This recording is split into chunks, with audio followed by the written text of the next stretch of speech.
man in Athens stands in a little courtyard before sunrise. The light is thin. The stones under his feet are cold. Somewhere beyond the wall, a rooster has already started. A dog answers from farther down the lane. The city is waking in pieces. He takes a small curved strip of bronze into his hand. Not a knife, not a razor, a scraper. He has already rubbed olive oil over his arms and chest. Now he draws the metal edge along his skin, slow and careful, and a dark line gathers on the curve of the tool. Oil, dust, sweat, the fine dirt that clings to a body after a long day in a dry city. This is how many Greeks clean themselves. Not with a deep hot bath each morning, not with a cake of soap and a tub of water, with oil. Then with a strigil, a curved scraper made to pull the oil and grime away.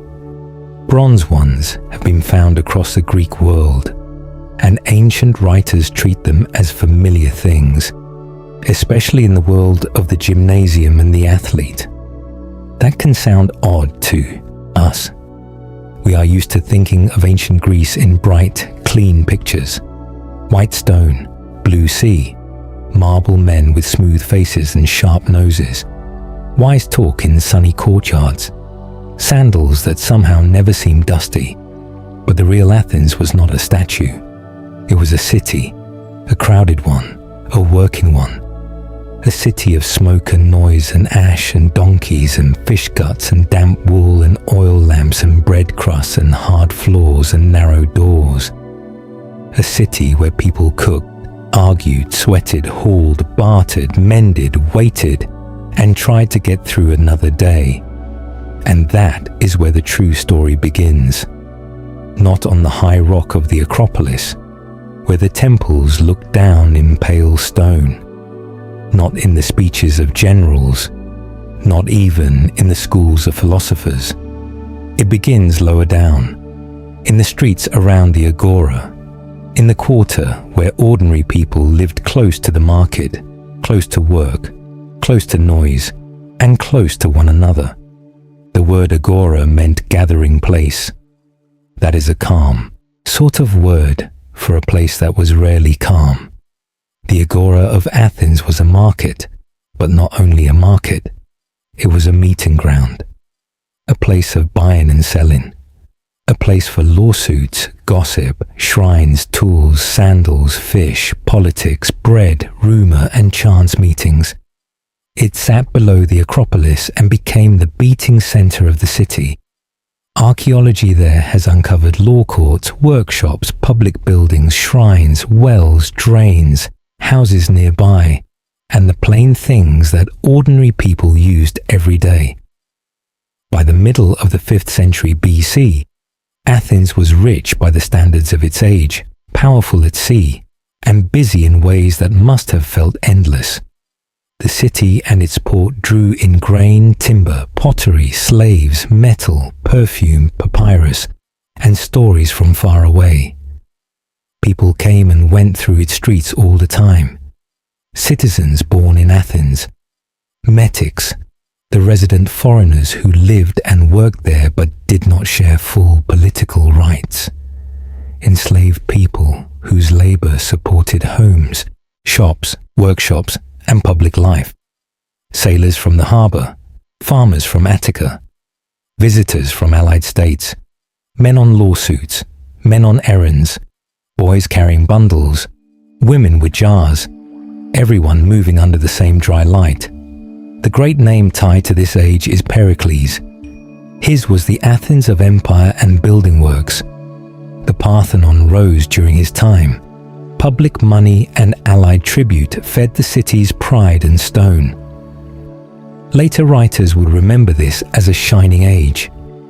And in some ways it was. There was wealth. There was drama. There was art and argument and confidence. There were ships in the harbor and silver coins with Athena's owl stamped into them. But if you had asked an ordinary person living near the Agora what age he was in, he might not have said anything so grand. He might have said he was in the age of rent, or prices, or sore feet, or not enough room in the house, or a child with a fever, or a jar of oil running low. This is the thing that old cities do. From far away, they become symbols. Up close, they remain full of chores. So let us stay close. Let us stay down in the lower city, where the roads are not broad processional ways, but narrow paths worn by sandals, hooves, and cartwheels. Some were little more than packed earth. Some were lined with rough stone. In dry weather, they threw dust into the air. In wet weather, they turned to mud. Drains existed in parts of the city, and wells and fountains helped bring water into daily life. But this was not a place of endless clean running water inside the home. Water had to be fetched, carried, lifted, stored, and used with care. That matters, because when people hear that Greeks did not bathe the way we do, it can sound like they did not care about being clean. That is not quite right. They cared. They cared about smell. They cared about sweat. They cared about hair and skin and public appearance. Oil itself was part of that care. So were perfumes, combs, razors, mirrors, and barbers. There were baths in the Greek world, and there were washing rituals for weddings, religion, and the body. But for the plain daily work of cleaning, especially after exercise, oil and scraping were normal enough to be ordinary. The strigil was made for the curve of the body. That alone tells you something. A tool made and shaped and carried for such use belongs to habit, not to novelty. A man might keep one with his oil flask and sponge. An athlete would know it well. A youth at the gymnasium would see it all the time. A body after dust and heat was not plunged at once into a tiled bathhouse the way we might picture Rome centuries later. First came oil, then the scrape, then perhaps a rinse, a wipe, or a fuller bath when possible. The Romans would later build bathing into a huge social habit. Classical Athens was different, and so the morning in our little courtyard begins not with splashing water, but with the soft, dry sound of bronze along skin. The man scraping his arm is not rich. He is not poor enough to have nothing. He lives in between, where most stories live. His house is small. The outer wall is plain.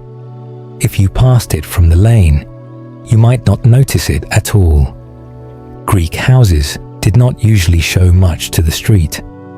The life of the home turned inward, toward the central court, not outward through large front windows. Mud brick walls, timber, roof tiles, a wooden door, a few rooms around an open space. Shade when the sun climbed, wind when there was any, smoke from a hearth, jars against a wall, a stool, a mat, a chest, enough and not much more. Archaeology from classical Athens shows houses of this inward kind, practical rather than grand. The city around him is still half in darkness, but not for long. Athens wakes early. Heat teaches that. Work teaches it too. A baker does not wait for the sun to stand high. A fish seller wants his stall ready while the catch is fresh. A woman going for water does not choose the hottest hour. A potter has firing to mind. A slave sent on errands goes when told, and that is often early. The sounds begin before the light is full. First a bolt drawn back, then sandals on stone, then a low voice in a nearby house, then a jar set down, then another. Farther off, toward the Agora itself, more sounds gather. The cough of someone clearing last night's smoke from his throat, a donkey's short, rough cry, the knock of wood on wood as shutters are opened, a metal ring striking a hook, men greeting one another by name. A woman calling to a child to come back inside. The first seller of the day making himself heard. The city, still grey with dawn, already knows it is a city. Morning comes slowly to Athens. The first light does not reach the streets right away. It touches the high places first. The temples on the Acropolis begin to glow, while the houses below are still grey with night. Stone columns catch the sun, turning pale gold against the sky. From far away, the hill looks quiet and calm, but down below, the city is already awake. Athens spreads across the dry land of Attica, a rocky region between low hills and the sea. The soil is thin in many places. Rain does not come often enough to soften it for long. Dust rises easily under a sandal or hoof. The air in the early morning feels cool, but by midday the sun will press down hard. People who live here learn the rhythm of that heat. Work begins early. Voices rise before the light is strong. Doors open while the air still carries a little of the night. At the center of the lower city lies the Agora. It is a wide open space, uneven in shape, edged with buildings and shaded walkways. The ground slopes gently, and the stones underfoot have been worn smooth by thousands of steps. To someone standing there now, it might not look like much yet, but soon it will become the busiest place in Athens. The word Agora simply means gathering place. And people gather here for many reasons. To buy food, to sell tools, to hear news, to argue in court, to meet friends, to listen to speeches, to sit in the shade and watch the crowd. Almost everyone in Athens passes through this space sooner or later. The first merchants arrive while the light is still soft. A man carrying baskets of bread walks across the square and sets his goods on a wooden table. The loaves are round and flat, baked from barley flour. Their crust is rough and dark. Bread is the foundation of most meals. Without it, the day feels wrong. Not far away, another stall begins to fill with olives.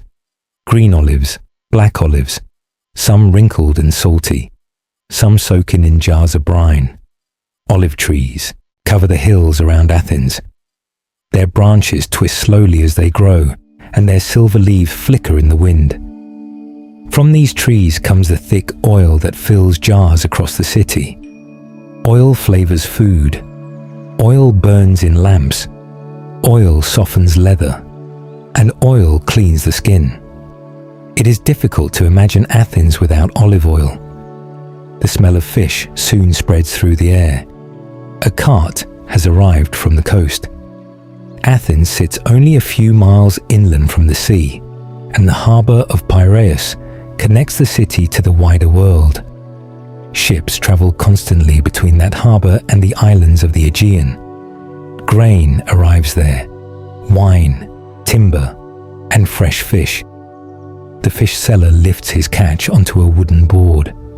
Small silver fish glisten in the morning light. Octopus lies curled like rope beside them. Customers gather quickly. Fish does not keep long in the heat. The earlier it is sold, the better. Voices begin to rise around the square. Merchants call out prices. Buyers lean closer to inspect goods. Coins ring softly against wooden counters. Athens uses small silver coins stamped with the owl of the goddess Athena. These coins move from hand to hand all day long in the Agora. A loaf of bread, a handful of olives, a small tool. Every exchange leaves a quiet metallic sound behind. Along the edges of the Agora stand long shaded buildings called stoas. These structures have rows of stone columns holding up a roof. Beneath that roof, people can stand out of the sun or rain. Merchants set up stalls there. Officials meet there. Citizens gather there to talk. The shade becomes important later in the day. The sun in Athens is patient. It climbs slowly, but it stays a long time. As the morning grows brighter, the streets leading into the Agora fill with people. These streets are narrow. Many twist and turn between houses built close together. Two people passing each other sometimes need to step aside. Donkeys move through them with steady steps, carrying sacks of grain or jars of oil. Their hooves knock softly against the stones. Most houses here look simple from the outside. Mud brick walls, tile roofs, a single wooden door facing the street. Windows are small, if they exist at all. Greek homes turn inward rather than outward. Inside, a small open courtyard sits at the center. Rooms surround that space. In the courtyard, a family cooks, works, talks, stores jars of grain or oil. Children play there while adults move around them. From the street, you see almost none of this. The door closes. The life of the house disappears. A woman steps from one of these doorways carrying a clay jar. The jar is wide at the belly and narrow at the neck. She balances it carefully as she walks toward a public fountain. Water does not run into every home in Athens. Instead, people collect it from shared fountains built around the city. At the fountain, several others already wait. The water flows from carved stone spouts, shaped like animal heads. Jars fill slowly. While they wait, the women speak quietly. News travels easily in such places. Who is sick? Who has married? Which merchant raised his prices? Which ship arrived in the harbor yesterday? The city contains many kinds of people. Citizen men who were born to Athenian parents hold the rights of the democracy. They can speak in the assembly and vote on public matters. But they are not the only ones who live here. Foreign residents called metics run many businesses in the city. They may be craftsmen, traders, or bankers. They pay taxes but cannot vote. And there are enslaved people. Some belong to households. Some work in workshops. Some labor in mines outside the city. Their lives move through the same streets, though their rights are very different. The Agora brings all these people close together. A citizen buying bread may stand beside a foreign trader. A slave sent to buy oil may brush past a politician on his way to a meeting. Children weave through the crowd chasing one another. Dogs wait patiently for scraps beneath the stalls. The square becomes a moving river of people. Somewhere among them walks a man who will one day become the most famous citizen of this city. His name is Pericles. During these years, he is one of the leading voices in Athenian politics. Under his guidance, Athens builds great temples on the Acropolis and strengthens its power across the Aegean.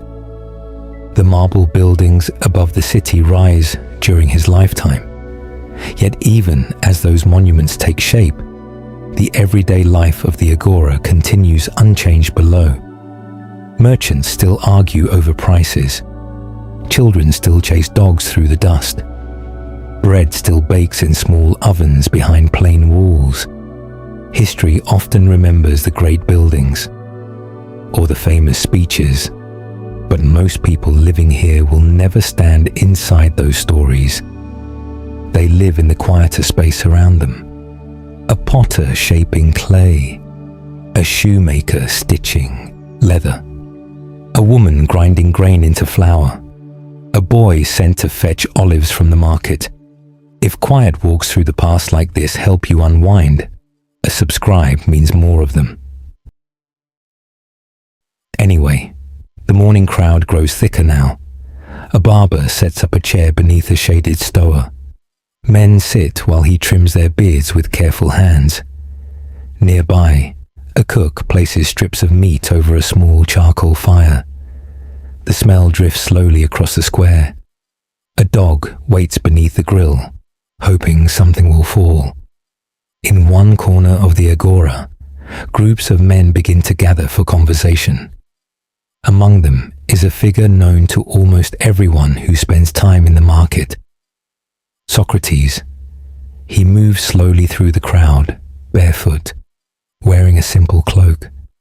He does not sell anything. Instead, he speaks with people. He asks questions.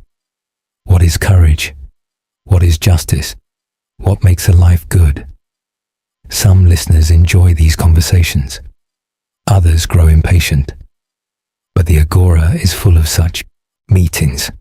Thought and trade share the same space. By now the sun has risen above the roofs of the city. Light spreads across the square. Shadows shorten. Dust floats in the warm air. Athens is fully awake. Yet somewhere not far from the market, the first light of morning slips quietly into the courtyard. It comes slowly over the roof tiles, a pale strip of grey that grows softer and brighter with each moment. The night air still lingers between the walls. It carries the faint chill that settles over Athens before dawn. Inside one of the small houses near the Agora, someone stirs. A man shifts on a low wooden bed. The mattress beneath him is not thick. It is stuffed with wool or dried plant fibers, packed inside a cloth covering that has grown soft with years of use. A woven blanket lies half-folded beside him. For a moment, he does not rise. He listens. The city beyond the walls is already alive in small ways. A door closes somewhere in the street. A donkey gives a low, impatient cry. Footsteps pass outside, slow and steady. The sounds reach the courtyard softly, carried over the mud brick walls. Morning has begun. The man swings his feet to the floor. The clay surface is cool against his skin. He stretches, once quietly, then stands. There is no lamp burning now. The small flame that lit the house during the night has already been put out. Oil is too valuable to waste when daylight is coming. Instead, the courtyard gathers the light for the household. Above, the sky is turning pale blue. Other members of the house begin to wake. A woman steps from another room, her hair loosely tied behind her head. She wraps a light wool garment around her shoulders and moves toward the hearth. The hearth is simple, a shallow circle of stone set into the floor of the courtyard. Last night's charcoal still rests there beneath a layer of grey ash. She kneels beside it and begins the slow work of waking the fire. First, she pushes the ashes aside. Then she places small pieces of dry wood on top. A spark from a flint catches the edge of a thin shaving of wood. Smoke curls upward. Soon, a small flame begins to grow. The smell of smoke spreads through the courtyard. It mixes with the faint scent of olive oil and clay. For a moment, the house feels warm again. Cooking will come later. For now, the fire simply brings life back to the space. Nearby, a child wakes. He rubs his eyes and walks slowly into the courtyard, still half asleep. His hair stands unevenly from the pillow. He sits beside the hearth and watches the fire grow. Children in Athens wake early. There is much to do in a household, and even small hands can help. Soon he will be sent to carry water, or sweep the floor, or run an errand to a nearby stall. But for a few quiet minutes, he simply watches the flames. In another room, a clay jar is opened. Inside lies bread from the day before. Bread is rarely thrown away. A round loaf baked yesterday will still serve today if it is warmed or softened. The woman breaks a piece from the loaf and sets it near the fire. The heat slowly softens the crust. Beside it, she places a small bowl of olives. Breakfast in Athens is simple. Bread, olives, perhaps a fig or two when they are in season. sometimes a little cheese, often a cup of wine mixed with water. Strong wine is rarely drunk alone in the morning. Water softens it. The man who woke first now pours a small amount of wine into a cup. Then he adds water from a clay jug. The mixture turns a lighter color. He dips the edge of his bread into the liquid and takes a quiet bite. It is not a large meal. Most Athenians eat their main meal later in the day. Morning food is meant only to begin the work ahead. As the household eats, the sounds of the street grow louder. Voices pass by the doorway. Someone calls to a neighbor. A cartwheel rattles against stone. Athens does not sleep late. The sun will soon climb high over the city, and the heat will follow. Those who wish to work must begin early. After the small meal, the household begins the slow rhythm of preparing for the day. Clothing is taken from a wooden chest. Most garments are simple. A chiton, a tunic made from woven cloth, falls loosely from the shoulders to the knees. A belt or cord may gather it at the waist. Over this, a heavier cloak called a himation can be wrapped if the air is cool. The cloth is usually wool. Soft linen exists, but it is more costly. Most people wear what their household can weave or trade. The man lifts his tunic over his shoulders. He ties a narrow belt around his waist and adjusts the cloth so it falls evenly. Sandals wait near the doorway. Their leather straps wrap around the foot and ankle. He kneels to fasten them. The leather creaks softly as he pulls the knot tight. Nearby, the woman combs her hair with a small wooden comb. She dips her fingers into a little olive oil and smooths it through the strands. Oil keeps the hair from becoming too dry in the sun and the wind. Many Athenians care about their appearance, even if their clothing is simple. A clean tunic, hair tied neatly, sandals mended when they wear thin. These small details matter when stepping into the public spaces of the city. The child has now been given a task.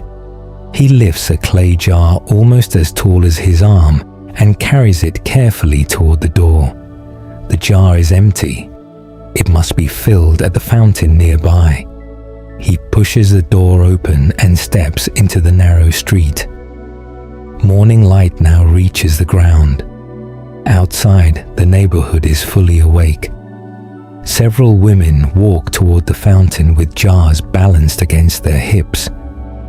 A man sweeps dust from his doorway with a bundle of reeds.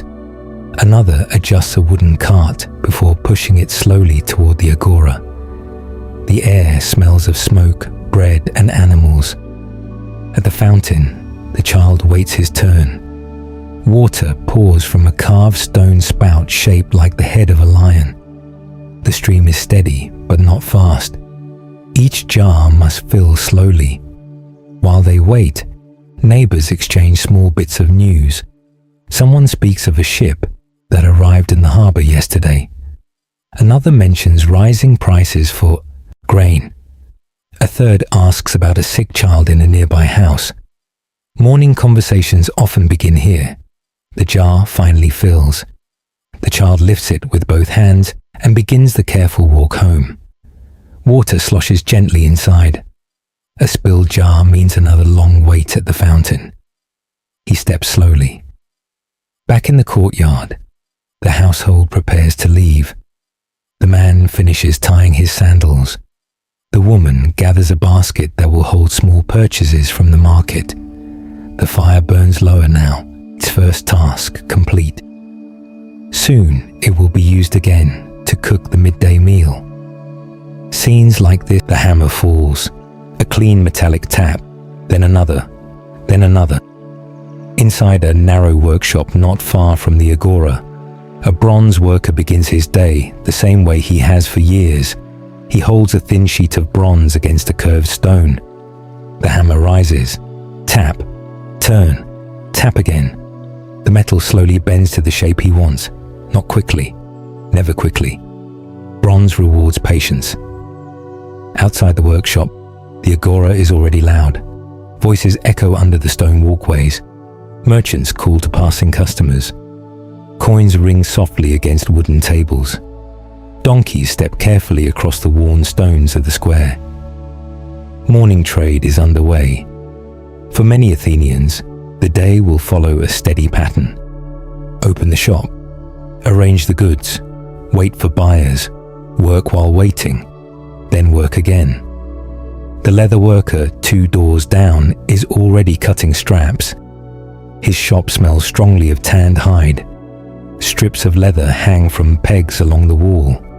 Some will become belts. Some will become sandals. Others will be cut into harness straps for animals. He presses a blade into the leather and pulls it toward himself. The cut is smooth, clean, practiced. A boy stands beside him. The boy watches closely. He does not yet cut leather himself. Instead, he holds the pieces steady. He sweeps scraps from the floor. He carries finished sandals to the front of the shop where customers can see them. This is how most trades are learned, quietly, by watching. Outside, the market grows busier. A man arrives pushing a small cart filled with clay pots. The wheels rattle over the uneven stones. Straw inside the cart cushions the fragile cargo. One by one, the potter lifts the vessels out. Bowls, pitchers, wide storage jars, small cups. He arranges them in neat rows across the stall. The clay glows softly red in the morning light. Pottery is everywhere in Athens. Every home needs it. Every kitchen, every workshop. Clay jars store olive oil. They store grain. They store wine. Without pottery, daily life would slow to a halt. The potter brushes dust from his hands. Now he waits. Buyers will come. They always do. Across the square, a fish seller lays out the morning's catch. The smell spreads quickly through the air. Fish must be sold fast. The sun grows hot by midday, and the fresh fish does not wait long. Small silver anchovies glisten in the light. Beside them lie thicker fish brought from deeper water. Octopus sits in curling shapes across the board. Customers gather almost immediately. A woman leans close to inspect the fish. She presses one gently with her finger. Fresh, she nods. Coins change hands. Trade like this repeats again and again across the Agora. Olives, bread, fruit, cheese, clay cups, leather straps, bronze tools. Every few seconds another small exchange takes place. Money moves quietly through the city. Athens uses silver coins stamped with the image of the owl of Athena. 6 small coins called obols equal 1 drachma. A skilled worker might earn a drachma for a day's labor. Not much, but enough to buy food if spent carefully. Inside another workshop, a carpenter begins shaping a plank. The blade of his tool slides across the wood. Thin curls fall to the ground. Wood is valuable here. The hills around Athens do not hold large forests. Most timber must travel long distances, so every piece is used carefully. Nothing is wasted. Shave, turn, shave again. Soon the plank will become the leg of a stool, perhaps the frame of a door, perhaps the handle of a tool. The sound of work fills the street. Hammer, cut, saw, voices bargaining, coins striking wood, donkeys snorting impatiently. The noises blend together into a steady rhythm. And in the middle of the Agora, people keep moving. Some arrive to sell goods. Some arrive to buy them. Some simply pass through on the way to somewhere else. A slave carrying a basket. A farmer with a sack of grain. A messenger hurrying across the square. The crowd never stops flowing.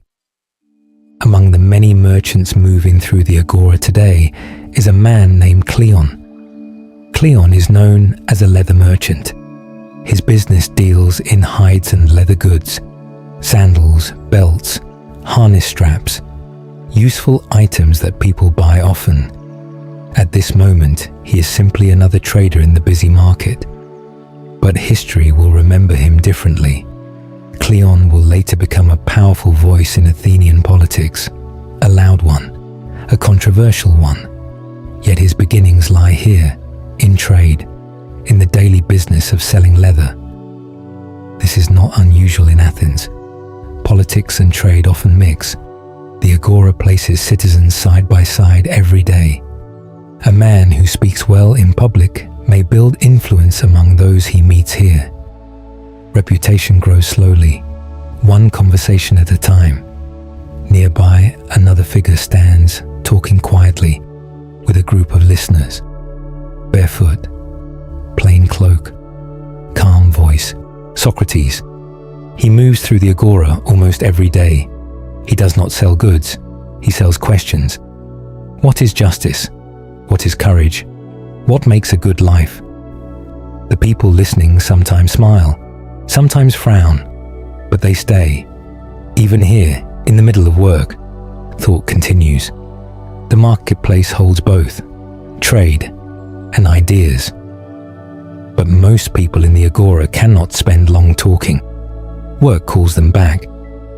The leather worker returns to his bench. The potter watches a customer lift one of his bowls. The carpenter measures another plank. Hammer, cut, lift, carry, sell, count. The same pattern repeats across dozens of shops, across hundreds of hands, across the entire market. The sun climbs higher. The light grows stronger. Heat begins to gather between the buildings. Merchants shift their stalls slightly into the shade of the stowers. Still, the work continues. By midday, the Agora is at its busiest. The square fills with movement. Voices overlap in layers. Merchants calling out prices. Buyers arguing gently over coins. Children weaving through the crowd. Dogs wandering beneath the stalls in search of scraps. The leather worker pauses for a moment and stretches his hands. The fingers ache slightly from pulling cord through tough hide. He flexes them once, twice, then returns to the work. Across the square, the potter finally makes a sale. A man lifts 2 clay bowls and turns them carefully in the light. The rims are smooth. The clay feels solid. He nods. Coins change hands. The bowls disappear into a cloth bag. The potter smiles quietly. The light over Athens begins to soften. All afternoon, the sun has pressed down on the stone streets and open squares of the city. Heat gathered in the Agora. Dust hung in the air above the market stalls. Workers stood beneath the shade of the stowers and waited for a breath of wind that rarely came. Now the sun has begun its slow fall toward the western hills. The air grows easier to breathe. In the Agora, merchants start to pack away the last of their goods. A potter wraps his remaining bowls in straw. A leather worker closes the wooden shutters of his small shop. A fish seller rinses his table with water from a jar and carries the empty basket away. Coins are counted carefully. Tools are placed back on shelves. The working day loosens its grip on the city. People begin walking home. They leave the square in slow streams that move through the narrow streets around the market. A man carries a small bundle of vegetables. Another balances a clay jar of olive oil against his hip. A woman walks carefully beside a basket filled with bread and figs. These small purchases will become the evening meal. Athens grows quieter as the crowd spreads into the neighborhoods. The streets that felt tight and noisy at midday now carry a calmer rhythm. Doors open. Sandals step across thresholds. The private world of the household begins again. Inside a courtyard near the Agora, a small fire is being prepared. Charcoal rests in the shallow hearth. A woman kneels beside it and feeds the coals with thin pieces of wood. The flame catches slowly.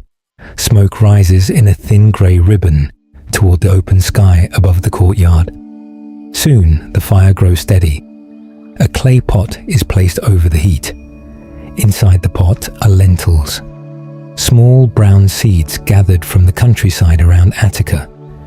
They cook slowly in water. The surface begins to tremble as the pot warms.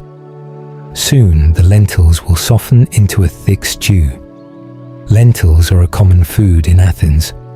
Simple, filling, affordable. Many households eat them often. The stew can be flavored with herbs, onions, or a little olive oil if the household can spare it. Nearby, a loaf of barley bread rests on a wooden board. The crust is dark and rough.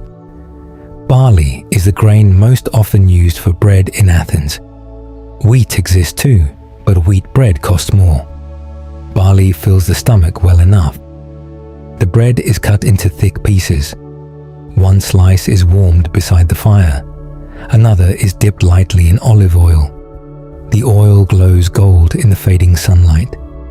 Olive oil touches almost every meal in the city. It softens bread. It flavors vegetables. It glistens across the surface of cooked fish. Without olive oil, Athenian cooking would feel incomplete. A bowl of olives sits beside the bread. Some are green, others deep black. They have been soaked in brine to soften their bitter taste. The bowl is simple clay, like thousands of other bowls across Athens. The smells of cooking begin, drifting through the street outside. Lentils simmering, bread warming, fish roasting over small charcoal fires. From house to house, the same quiet process unfolds. Evening meals begin. A child enters the courtyard carrying a small bundle of figs. He places them on the table. Their skins are soft and dark. When split open, the inside glows deep red. Figs are one of the sweetest fruits available in Athens. They grow easily in the warm climate of Attica. For many families, they are a welcome treat at the end of the day.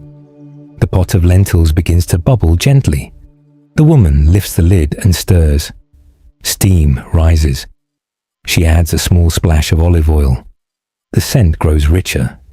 Meals in Athens are rarely large feasts. Those happen only on special occasions. Most evenings bring a simpler table. Bread, olives, vegetables, lentils. Perhaps fish when it has been purchased fresh. Sometimes a little cheese made from goat's milk.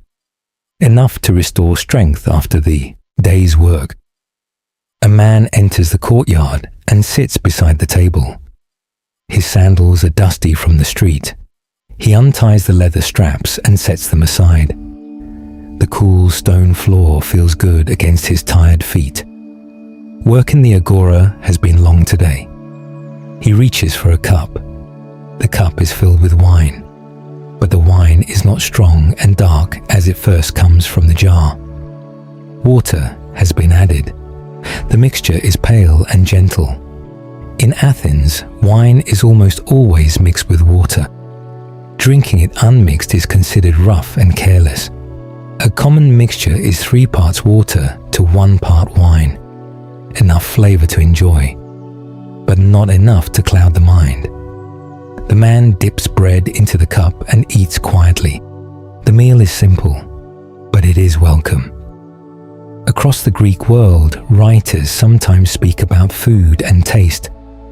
One of them is a man named Archestratus. He lived in the 4th century BC and wrote about ingredients and cooking. Fragments of his writing describe the best fish to eat in different seasons and the right ways to prepare them. His words show that Greeks cared about food not only as survival, but as pleasure too. Even simple meals could be appreciated. In the courtyard, the lentils are now ready. The pot is lifted carefully from the fire. Bowls are placed on the table. The stew is poured slowly into each one. Steam rises into the evening air. The courtyard grows quiet again. Only the soft sounds of eating remain. Bread breaking, spoons moving through thick stew, a cup set gently on the table. Above the courtyard walls, the sky is turning deeper blue. Soon the first stars will appear. The heat of the day fades slowly from the stones. The air feels softer now. The meal continues without hurry. The bowls empty slowly. No one rushes. The long hours of work in the Agora have passed, and the body moves more gently now. The lentil stew is thick and warm. Bread soaks up the last of the broth. Olives pass from hand to hand. A small plate of cheese is added to the table. The cheese is pale and crumbly, made from goat's milk. Goats graze easily among the rocky hills of Attica, and their milk becomes a common food across the region. The flavor is sharp but pleasant. It pairs well with olives and bread. The man pours another small cup of diluted wine. He drinks slowly. Wine mixed with water is not meant to hurry the mind. It stretches the evening, allows conversation to drift. In some homes across Athens, larger gatherings take place. Friends visit, neighbors arrive. The meal grows into a small social gathering. In wealthier homes, these evenings may turn into what the Greeks call a symposium. Men recline on couches. Wine flows from large mixing bowls. Music, the bowls have been cleared. The small oil lamp still burns in the courtyard, its flame moving gently in the evening air. The warmth of the meal remains in the body for a while. Muscles loosen, shoulders drop. The long day in the Agora begins to feel distant, but the body still carries the dust of the city. Athens is a dry place. The streets throw fine dust into the air whenever sandals pass over them. Donkeys pull carts across the stones. Merchants drag tables into place each morning. Children run through the narrow lanes. By the end of the day, the dust settles everywhere, on tunics, on sandals, on skin. So before sleep comes, many people take a few quiet moments to care for the body. Nothing elaborate, nothing like the great bathhouses that will appear later in the Roman world. Just small routines repeated each evening. In the courtyard, a shallow basin of water has been set near the hearth. The water is cool now. A cloth rests beside it. The man dips the cloth into the basin and lifts it to his face. He wipes the dust from his cheeks and forehead. The cloth turns faintly brown from the day's dirt. He rinses it, wipes his arms, his neck. The simple washing feels good after hours in the market. Water in Athens must be carried carefully from fountains. It is not something to waste. Because of this, full baths are not part of most people's daily lives. Instead, washing often happens in small ways. Hands, face, feet, enough to remove the dust of the day. But Athenians have another method for cleaning the body, one that might seem unusual today. Olive oil. A small flask sits beside the basin. Inside is thick olive oil pressed from the fruit of the trees that grow across Attica. The oil glows softly in the lamplight as it is poured into the palm of a hand. The oil is rubbed across the skin, arms, shoulders, chest. It softens the skin and loosens the dirt that clings to it. Then comes a simple tool, a curved piece of metal called a strigil. The strigil is smooth and slightly bent. It fits easily in the hand. When drawn across the skin, it scrapes away the oil along with dust and sweat. Oil, dust, heat from the day, all lifted away in a single slow motion. This method of cleaning was especially common in gymnasiums. Athletes who trained in the dust of the exercise grounds coated their bodies in oil before practice. Afterward, they scraped it away with the strigil, removing the dirt that clung to the oil. Archaeologists have found many strigils in Greek sites. Bronze ones, iron ones, sometimes decorated, but often simple and well worn from use. Even those who never trained in the gymnasium might still use oil in smaller ways, a little rubbed into dry skin, a little smoothed into hair. Olive oil was one of the most useful substances in the Greek world. Food, fuel, cosmetic, cleaner, all in one. The man sets the strigil aside. His skin now feels cooler. The dust of the Agora is gone. He pours a little water over his hands and dries them on a cloth. The body relaxes further. Nearby, the woman combs her hair again before sleep. A small wooden comb moves slowly through the strands.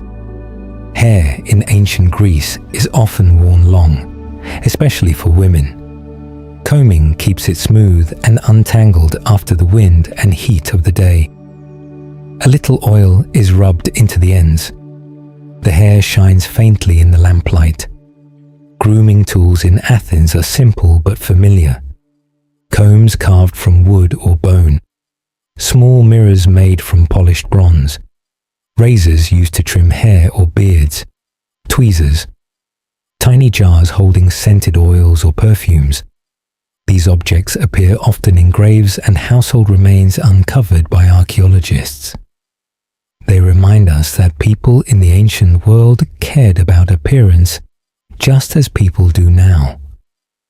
In the Agora during the day, barbers sometimes set up chairs beneath the shade of the stowers. Men sit while their beards are trimmed carefully with a blade. Hair falls to the ground. Conversations drift between barber and customer. The barber shops become places where news travels quickly.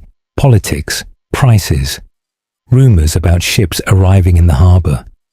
The barber hears it all. In the quiet courtyard tonight, the lamp flame flickers again. The air grows cooler. Somewhere outside the house, a dog barks once and falls silent. The body begins to prepare for sleep. But in Athens, the body is not only something to wash and rest. It is also something to train, to strengthen. Across the city stand places called gymnasiums, open spaces where young men gather to exercise. They run, they wrestle, they throw the discus. They practice skills that strengthen the body. These places are not only about sport, they are also social centers. Teachers speak there. Philosophers walk through the shaded paths. Friends meet. Ideas move through the air just as quickly as the athletes do. Training often happens in the dust. Athletes coat their skin with oil before exercise. The oil protects the skin and highlights the muscles beneath it. After training, the mixture of oil and dust is scraped away with the strigil. The process leaves the body clean and warm. For the Greeks, the body is something to be respected. Strength and balance are admired qualities. Many sculptures from the period show the human body in calm, strong poses. The famous statue called the Doriphoros, created by the sculptor Polykleitos, reflects this idea of balanced proportion in the body. But such ideals belong to art.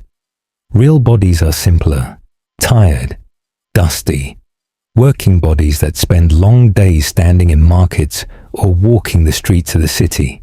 Still, care for the body matters, because tomorrow the work will begin again. The courtyard has grown quiet now. Only the soft glow of the oil lamp lights the walls. Most of the dust from the day has been washed or scraped away. The body feels lighter. Across the Greek world, people think about the body not only in terms of strength, but also in terms of balance. Health is believed to depend on harmony inside the body. If something becomes unbalanced, illness appears. One of the most famous thinkers connected with early Greek medicine is Hippocrates.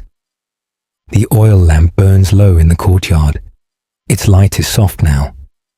The bright edge of the flame has settled into a small, steady glow. Shadows rest quietly along the walls.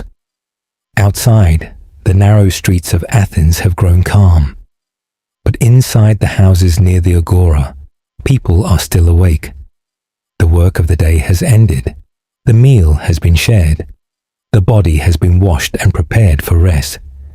Now the evening belongs to something quieter, to the small ties that hold people together. Life in Athens is not lived alone.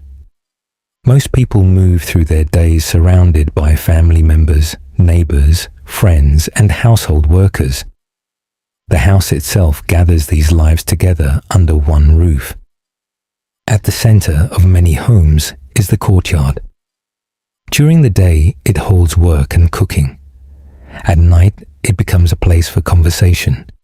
In one house near the market, a father sits beside the hearth while a child plays nearby with a small carved piece of wood. The toy is simple, perhaps shaped like an animal, perhaps just a smooth piece of wood worn soft by many hands. Children in ancient Athens do not have large collections of toys, but they still find ways to play. The father watches the child for a moment. His work in the Agora today was long, but these quiet minutes in the evening carry a different kind of value. The noise of the marketplace fades, the body rests, and attention turns toward family. In Athens, the household forms the basic unit of life. The Greeks call it the oikos. The oikos includes not only parents and children, but often extended family and enslaved workers as well. Everyone within the house plays a role in keeping the household running. Cooking, cleaning, managing supplies, working outside the home. All these tasks connect together. A woman moves slowly across the courtyard carrying folded cloth. She places it into a wooden chest against the wall. Much of the work inside the house belongs to women. Preparing food, managing the storage of grain and oil, supervising household workers, raising young children. These responsibilities require careful attention. The household depends on them. Marriage in Athens usually begins with an agreement between families. The bride is often quite young, the husband usually older. The marriage connects two households together through shared interests and responsibilities. It is not always based on romance in the way modern stories imagine, but affection and companionship can still grow over time. Evening offers one of the few quiet spaces for such companionship. The day's duties pause for a moment. The fire burns low. Conversation becomes easier. A child climbs onto a stool near the table and asks a question. Children in Athens learn mostly through watching and listening.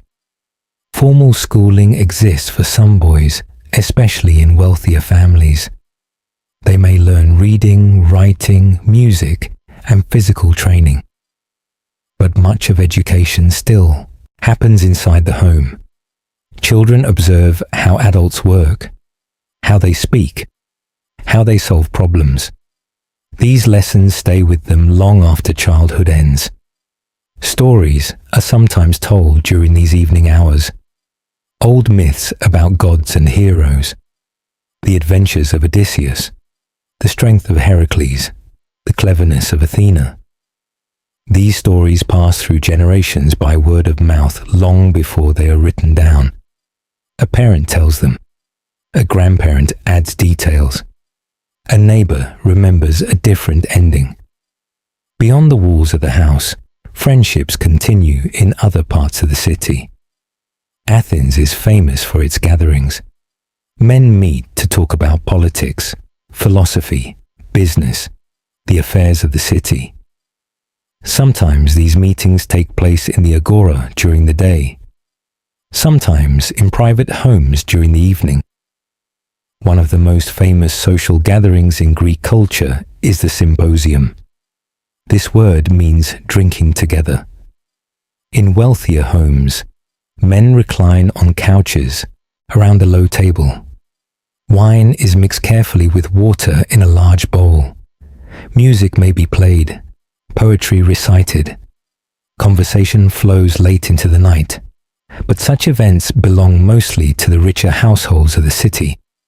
For many families near the Agora, evenings remain simpler. Neighbors may stand at the doorway speaking quietly.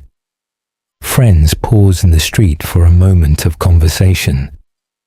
The ties between people grow through these small exchanges.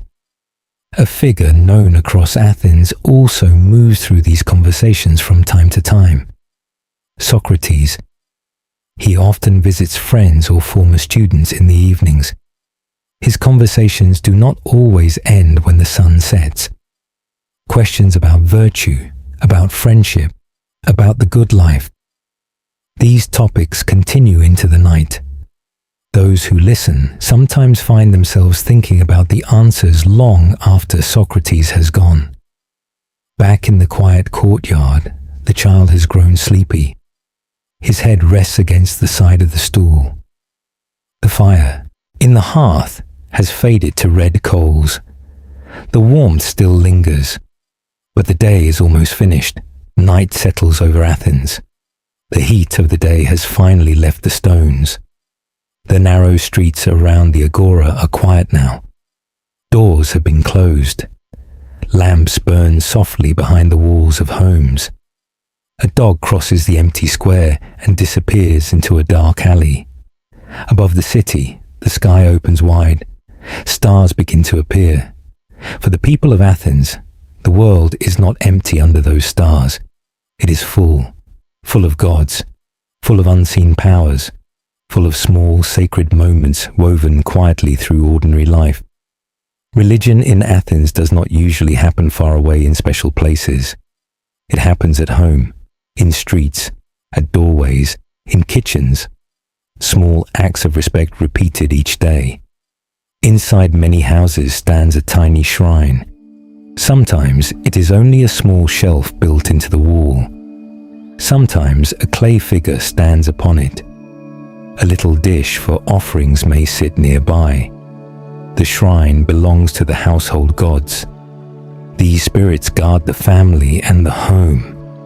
A small flame may be lit beside them, a little wine poured, a few crumbs of bread placed gently in the dish. These offerings are not large ceremonies. They are quiet gestures, but they matter. Because Athenians believe the gods notice the small acts of respect. The most important goddess in the city is Athena. She is the protector of Athens. Her image appears on the city's coins. A helmeted figure with a calm, watchful face. Beside her often stands an owl, the bird that represents wisdom. High above the city, on the rocky hill called the Acropolis, stands the great temple built in her honor, the Parthenon. Its tall columns catch the moonlight even at night. During the day, the temple shines white against the sky. But now it stands quietly above the sleeping city, a reminder that the gods are always present. Athenians do not see their gods as distant or abstract. The gods move through stories and myths that everyone knows. Zeus, who rules the sky. Hera, who guards marriage. Apollo, who carries the light of prophecy and music. Artemis, who walks through forests and wild places. Children learn these stories early. Parents tell them beside the evening fire. Teachers repeat them in lessons. Poets perform them in the theater. The myths shape how people understand courage, pride, justice, and fate. Religious life also appears in the form of festivals.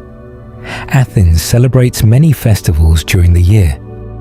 One of the greatest is the Panathenaea, held in honor of Athena. During this festival, the city fills with processions. Citizens walk together through the streets carrying offerings. Musicians play. Athletes compete. Sacrifices are made at the temples. But even outside these great public celebrations, smaller rituals continue quietly every day. Before eating a meal, a few drops of wine might be poured onto the ground as an offering. Before beginning a journey, a prayer might be spoken softly. Before entering a temple, a visitor washes their hands at a fountain. These small acts connect ordinary life to the sacred world. In the Agora, during the day, small shrines stand beside the market stalls. A traveler may pause there briefly. A merchant might leave a coin.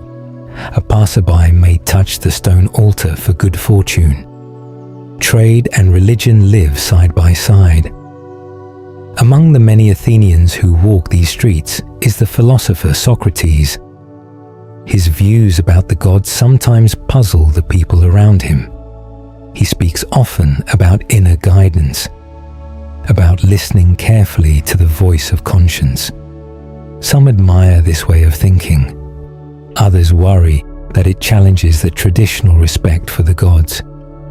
These tensions will one day lead to serious trouble for him. But tonight the city rests quietly, unaware of the events that lie ahead. In the quiet house near the Agora, the oil lamp burns lower. The courtyard is calm. The child sleeps. The parents speak softly for a few moments longer. Then the lamp is turned down again. The world beyond, the walls remains full of unseen meaning. A breeze moves across the rooftops. Somewhere in the distance, a temple priest finishes a late offering. The scent of burning incense drifts upward toward the night sky. For Athenians, the boundary between the human world and the divine one is thin, not frightening, simply present, like the wind. Even death itself is shaped by these beliefs. People do not think of death as the end of everything. They believe the soul continues on. The dead travel to a shadowy place called the underworld, ruled by Hades. It is not always a place of punishment. More often, it is a quiet land of shades. The city grows quieter, not all at once, slowly. Athens after dark is not the same place as it is in daylight. The Agora that roared with voices now rests beneath the open sky. The stalls are empty. The wooden tables have been folded away. Only the wide stones remain, pale in the moonlight. A dog crosses the square. Its claws click softly against the ground. Then it disappears between the columns of a stoa. The wind moves gently through the streets. It carries the smell of cooling hearths, ash, warm clay, a trace of olive oil smoke. These smells belong to the night. Most doors are closed now. Wooden bolts slide quietly into place. Inside the houses, lamps burn low. Many families have already gone to sleep. Others speak softly in the last moments before rest. In one house near the Agora, the courtyard lies almost dark. The oil lamp has nearly burned out. Only a faint glow remains inside the clay dish. The coals in the hearth are dim red beneath the ash. The father lies on a simple bed along the wall. His breathing has grown slow. The work of the day finally leaves his body. The leather worker sleeps in his house nearby. The potter sleeps not far away. The fish seller rests after rising long before dawn. All across the city, tired bodies settle into sleep. But the night is not completely silent. Athens still moves in small ways. A watchman walks slowly along the street. He carries a small lamp. The light swings gently with each step. His job is simple: to watch, to listen, to notice anything unusual. Watchmen are not everywhere in the ancient city, but some neighborhoods hire them. A quiet presence walking through the dark hours. Their footsteps fade slowly down the street. Some people remain awake. A baker prepares dough for tomorrow's bread. The work must begin early if the loaves are to be ready by morning. Flour dust floats through the lamplight. Hands knead the dough again and again. In another house, someone tends to a sick family member. A cloth dipped in water cools a warm forehead. A whispered voice offers comfort. Night often brings illness into sharper focus. When the noise of the day fades, every breath becomes easier to hear. Farther away, near the harbour road, a traveller walks late into the city. His sandals scrape softly against the stones. He carries a small pack over one shoulder. The gates will open at sunrise. Until then, he waits in the shadows. The Acropolis stands silent above everything. The Parthenon rests in moonlight. Its tall columns cast long shadows across the rock. During the day, the temple shines bright and proud, but at night it seems calm, watchful, almost asleep.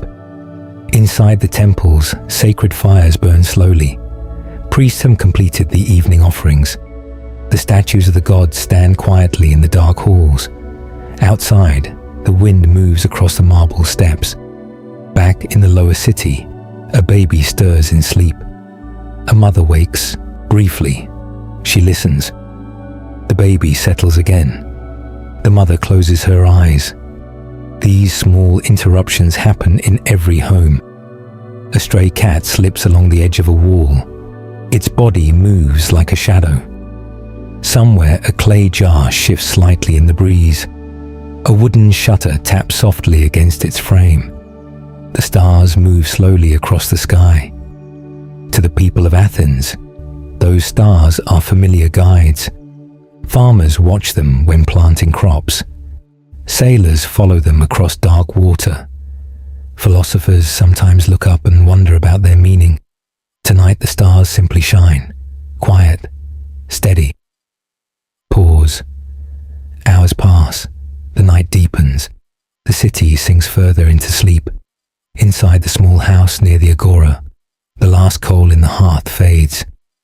The red glow turns grey. The courtyard grows fully dark. The child turns in sleep beneath a woven blanket. His breathing is soft, even. The father shifts once and grows still again. The house rests. Outside, the streets remain empty. The Agora lies under the open sky. The columns of the stoas stand like quiet trees of stone. A cool breeze moves through the square.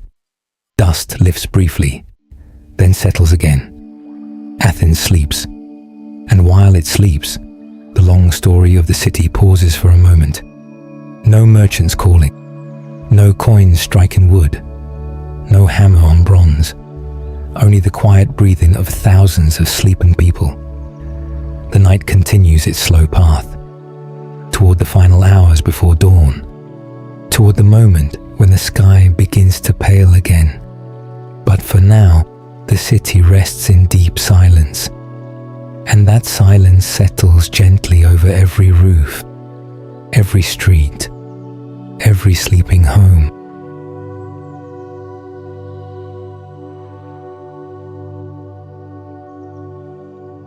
The night is deep now. Athens rests. The streets around the Agora are empty. No merchants, no buyers, no donkeys pulling carts. The wind moves softly between the columns of the stoas.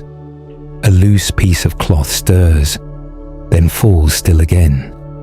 The temples above the city stand quiet on the Acropolis. Their marble glows faintly in the starlight. Athena watches over the sleeping city, unmoving, patient. Inside the houses of the lower city, lamps have gone out one by one. Dark courtyards rest beneath the open sky. Clay jars stand beside the walls. Wooden doors remain closed against the street. A child sleeps beneath a woven blanket, small hands resting beside the pillow, breathing slow, even. The father sleeps too, his body still tired from the work of the day. Tomorrow he will walk again to the Agora. Tomorrow the market will fill with voices. But not yet. For now there is only quiet.